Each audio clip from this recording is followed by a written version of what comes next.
Pag-usapan naman natin ang laws for the professionalization of teaching, ang Presidential Decree 1006, Republic Act 7836, ang Republic Act 9293. Unahin natin ang Presidential Decree 1006. Dito sa Presidential Decree 1006, nagsimula ang lahat. Noong araw kasi hindi pa tinitignan ang pagtuturo bilang isang ganap na regulated profession, kagaya ng mga doktor o abogado. Nilagdaan ito noong 1976 ni dating Pangulong Ferdinand Marcos Sr. upang formal na kilalanin ang mga guro.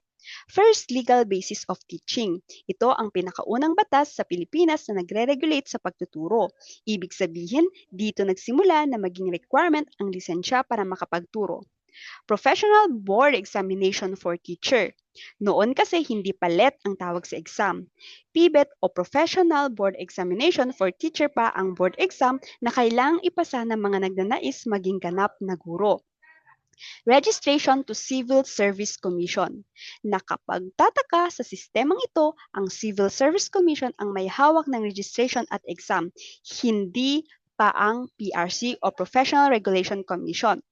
Ang 70% passing rating o certificate awarded, mas mababa pa ang passing rate noon kumpara ngayon. 70% ang pasado at bibigyan ka ng sertipiko para makapagturo sa mga paaralan. Yan ang PD 1006.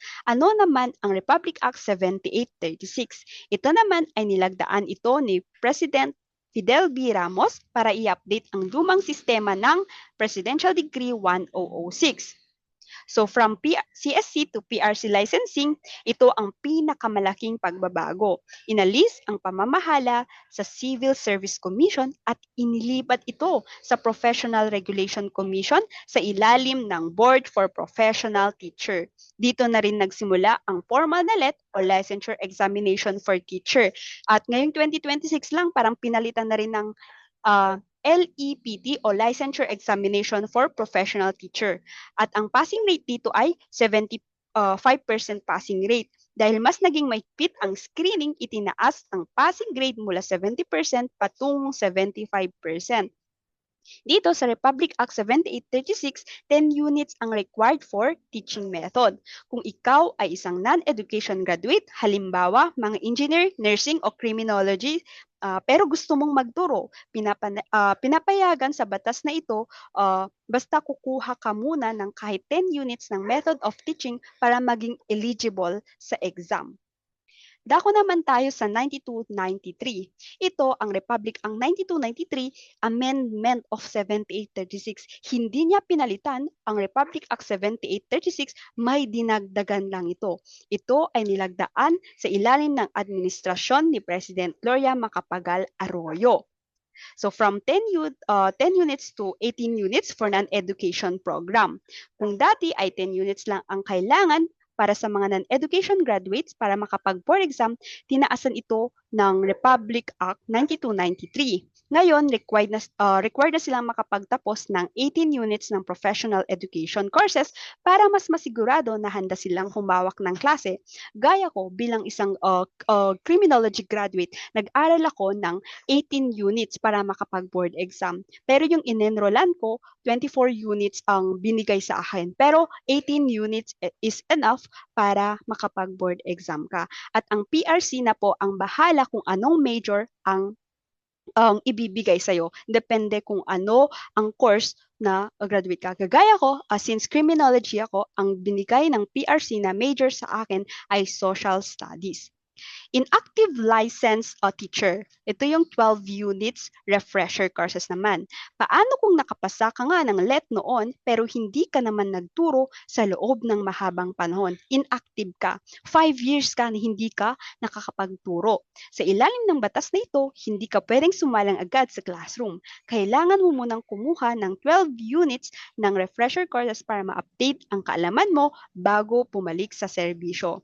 Dito, 75 passing rate pa rin. So nananatili pa rin sa 75% ang passing rate para masigurong mataas ang kalidad ng mga pumapasa.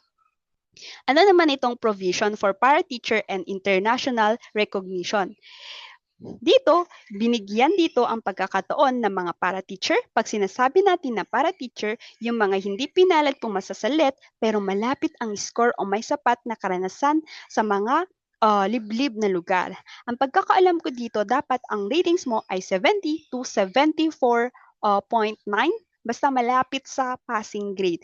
Okay, so dito, binibigyan dito ang pagkakataon o ang mga para teacher na magkaroon ng special permit para makapagturo.